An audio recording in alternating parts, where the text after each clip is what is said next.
Okay, so we have yesterday we spoke about the witnessing of the moon, or being present, the witnessing of the month, and being present in that month, i.e. resident, and the reaffirmation that still the rulings regarding the temporary people who are temporarily ill or on any kind of journey, that they have the license to make up those fasts. And then Allah introduces a new sentence here where Allah says, يُرِيدُ اللَّهُ بِكُمُ الْيُسْرَ وَلَا يُرِيدُ بِكُمُ الْعُسْرَ. Okay, so yuridu is a verb, that's third form, or in the classical structure, fourth form. Yuridu, which you'll study in the 10 forms module. Arada yuridu. Okay. Arada yuridu means to want, to wish. Okay. And it means that someone they're putting effort in usually. So he wants to get out, meaning he's actually putting his effort. He's not sitting there wishing, I wish I were out of here. He's really wanting it. So Allah really desires. Allahu, so notice that's the verb, that's the subject, so we've got normal sentence structure so far. And then he says, bikumul yusra. Okay. Yuridu Allahu al-yusra becomes, we've got slightly abnormal sentence structure. So the bikum, for you all, has been brought forward in order to stress for you specifically. Okay, and what does he want for you? Al-yusr. So al-yusr, the root letters being ya, sin, ra, the al being generic here, or it could mean kamaliya, ultimate ease. Okay, because we haven't spoken about anyone specific, so it's not anything specific, so it's not out of reference. So Allah wishes ease wishes for you ease. And what's ease here? Yusr, because we've got other words for ease, it means that something flows smoothly and there's no type of hardship, and it flows through like a thin channel but smoothly. So this is what Allah subhanahu wa ta'ala wants for us. He wants that our matters they flow, and they're fine as well. They flow, that they are fine for us, and that they're measured and proportioned correctly. These are the nuances of yusr. And then Allah says, وَلَا يُرِيدُ بِكُمُ الْعُسْرَ. So Allah wishes for you ease and not hardship. And usr is obviously the opposite of yusr. So you see the play there, yusr, usr. Okay? And usr means something that doesn't penetrate and doesn't flow and is restricted. Okay? So Allah doesn't wish that for you. Now, what does this sentence refer to? This is the question here. Is it referring to the previous verse? فَمَنْ شَهِدَ مِنْكُمُ الشَّهْرَ فَلْيَصُمْهُ وَمَنْ كَانَ مَرِيضًا أَوْ عَلَىٰ سَفَرٍ فَعِدَّةٌ مِنْ أَيَّامٍ. Is it clarifying this, that Allah asks you to fast, which is something that's going to be testing, but He's given dispensations for people who will struggle with it? And so this is explaining this. That's one opinion. Okay? And another opinion is that it's going back to the whole issue of fasting. So there's two opinions there. Notice how Allah, in the previous verses, if we scroll up, has been talking about taqwa. He spoke about taqwa here. And here he's speaking about... Oh, sorry, that's something different. Sorry, I do apologize. No. So, kutiba alaykum as-siyam, fasting being prescribed upon you. Okay. just as it was for those before, so that you might find taqwa. Now what's interesting here is that if it applies to this previous verse, that's straightforward. But if it applies to fasting in general, he's saying, I prescribe fasting upon you, but I'm going to make it easy for you. Shows that sometimes the religion is difficult. It's apparently difficult, but it leads to ease. And that's implied in the famous verse, Inna ma'al usri yusra, that with difficulty, and notice this ma'a, with difficulty is ease. And so sometimes we have to do things that are difficult. But there is ease in that, in the eventual outcome.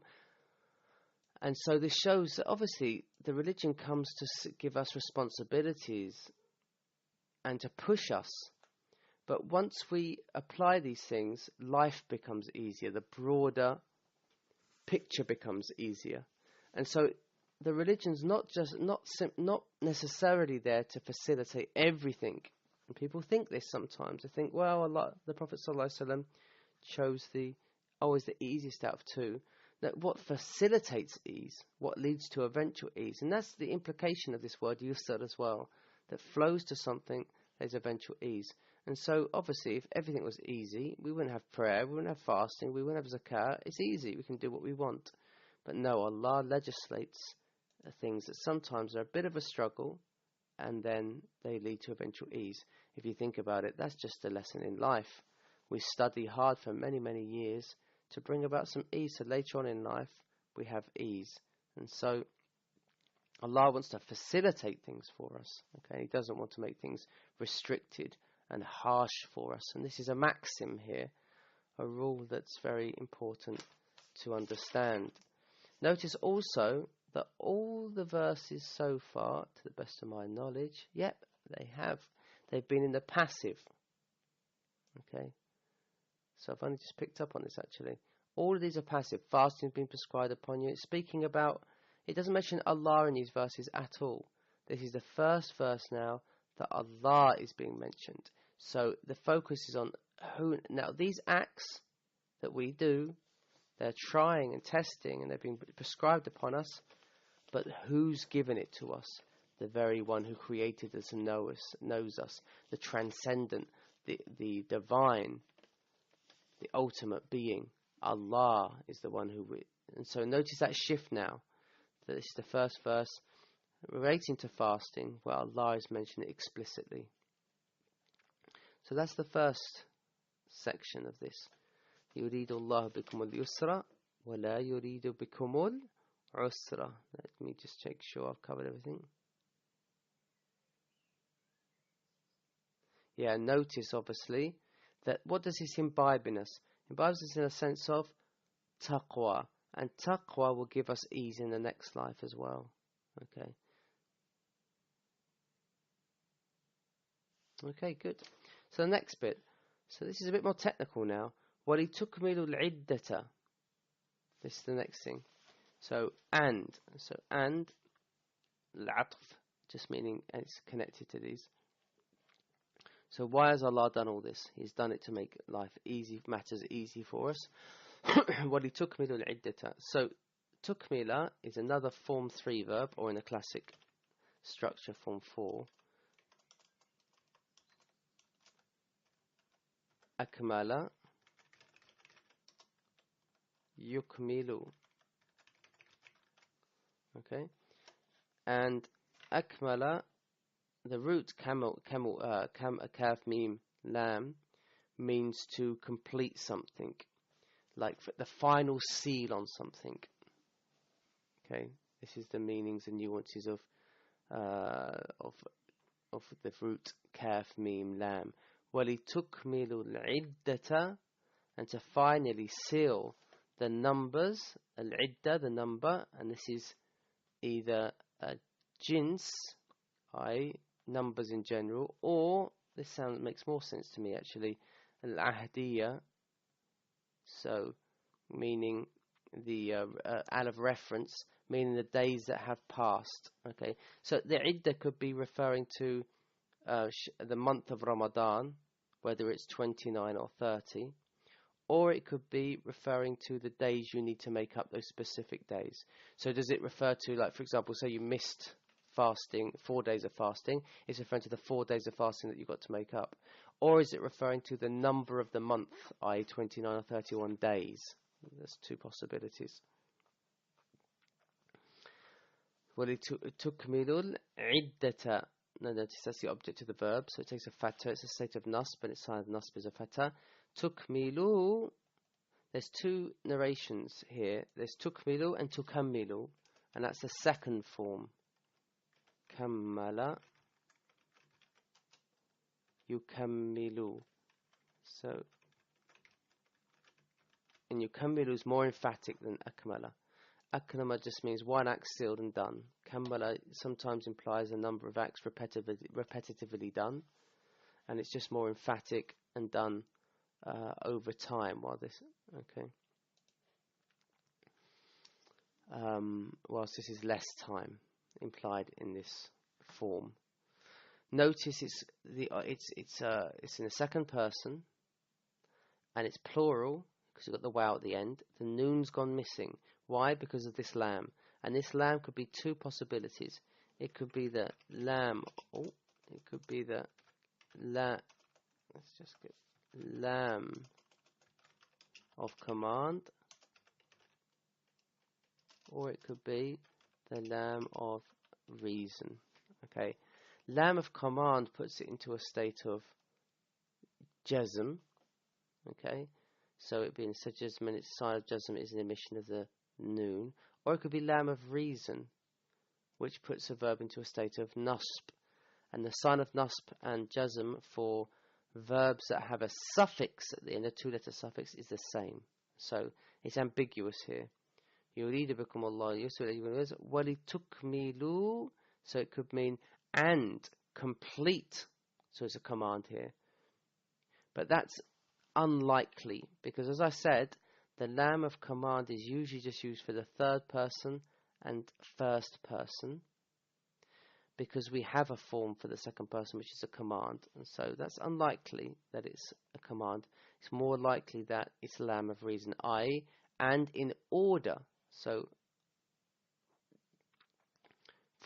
Allah has given, and this seems to imply that it's referring to this, to be honest. So Allah has made a dispensation for the temporarily sick and those on travel, because Allah wants ease for you, and in order for you to complete the month. Because people might think if they're sick or if they're traveling, they feel, well, I've missed out. And it might prevent them from avoiding fasting, and they fast despite their ill health and cause themselves even more harm, or they might postpone travel or try fasting when they're traveling and really struggle. And so Allah says, no, you won't miss out, because you can make up those days. وَلِتُكْمِلُوا الْعِدَّةَ. So it says فَعِدَّةٌ مِنْ أَيَّامٍ أُخَرَ لِتُكْمِلُوا الْعِدَّةَ. So that goes back to that, the reason there. وَلِتُكْمِلُوا الْعِدَّةَ وَلِتُكَبِّرُوا اللَّهَ عَلَى مَا هَدَاكُمْ. And in order, let me just check my notes on that. Yes, some have said this is actually attached. This wa atf goes back to kutiba alaykum as-siyam. Fasting has been prescribed upon you, just as it has from the others before you, in so that you might imbibe God-fearingness and God-consciousness, and in order for you to complete the days. That sounds a bit weaker to me, to be honest. Okay, but some had that opinion.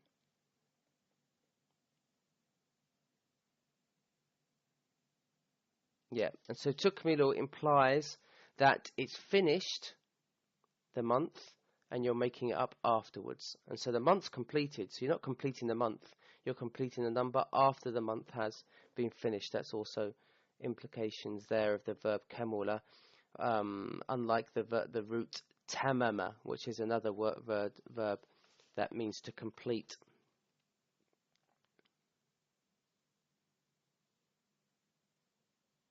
We've covered all the areas there, it seems. وَلِتُكَبِّرُوا And so here's another one. وَلِتُكَبِّرُوا So wow, atf, lam. Could be lam command or lam reason. More likely lam of reason. لِتُكَبِّرُوا So Allah is the object of the verb, hence it takes a fatha there. It's got a ta, so it's second person. And it's got a wow here, and it's got the noon missing, so it's in the state of jazm or nasb, and it's plural. So this is a second form verb, clearly. Kabbara.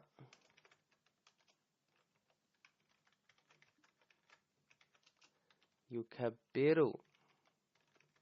And this means to magnify. Okay. To glorify. وَلِتُكَبِّرُوا اللَّهَ But the thing here is, so Allah has made, has given this dispensation, okay? And is this linked? The question is this linked to this? This definitely seems linked to this, okay? But why are you glorifying Allah? Are you glorifying Allah for the month of Ramadan? And that will go to this. Or it could be, go back all the way back to لَعَلَّكُمْ تَتَّقُونَ, so that you can find God-fearingness, and in order that you glorify God as well. So there's three variables there, three possibilities. So this is why this verse is quite complex in that sense.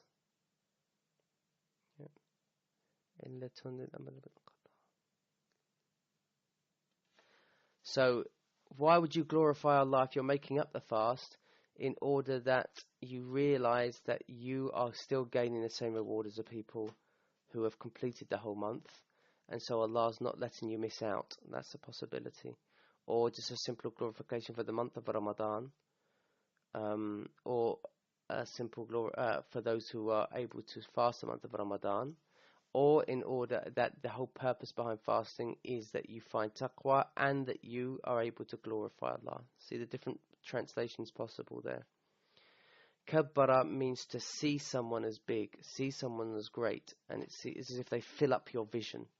Okay, they become your full focus. Now the issue here is, the scholars have mentioned, is that this verb, kabbara yukabbiru, it usually has a lam after it. It doesn't have direct verb. It's not a direct object usually. So yukabbiru lillah, you glorify for Allah. Okay, you say Allahu Akbar for Allah, because that's what it's meaning here, to say Allahu Akbar. And what it's related to here, obviously, is the takbirat that you say at Eid. And so once you've finished the month of Ramadan, that you follow it up with these takbirs for Allah blessing us for this month and what we achieve in this month and the realizations we have in this month. And so what the scholars have said, because what's strange about it, sorry, when you tabbirullaha, no, that's fine. Ala, usually of kabbiru, you'd use a li as well here. Yukabbiru lillah lima hadakum, for what? Okay, but it's got ala. So what some of the scholars have said is what this means is that yukabbiru here means hamida, because that takes a direct object, and we use the preposition ala with hamida, whilst with kabbara we use the preposition li. So what the implication of this verb is that it means glorify, to exonerate, to magnify God, but it also implies praise as well. Okay, that you praise Allah over what He has guided you.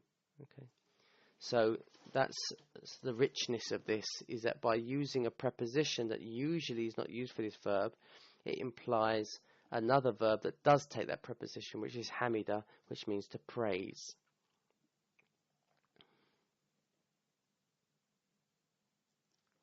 Some have said that this is, as I said, connected wali tukmilu, it's just meaning and. Others say that there's an implicit verb here, and he has legislated the month of Ramadan or this ruling here in order for you to glorify God. That's another opinion there. Okay. And find greatness in God. And that's what we do in fasting. We realize our weakness and that we're in need of something beyond our own existence. And so you find God to be so great and he becomes your focus. That's another purpose of the fasting as well.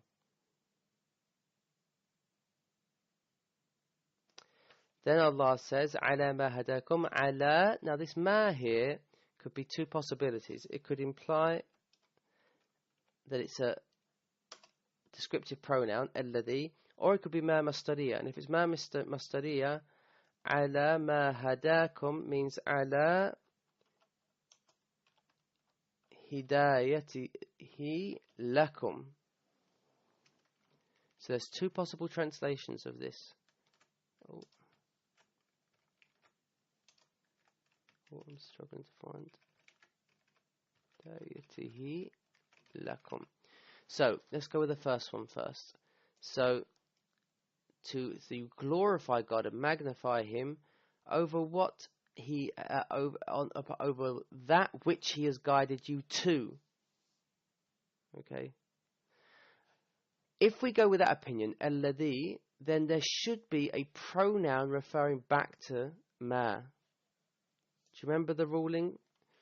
For example, al-rajul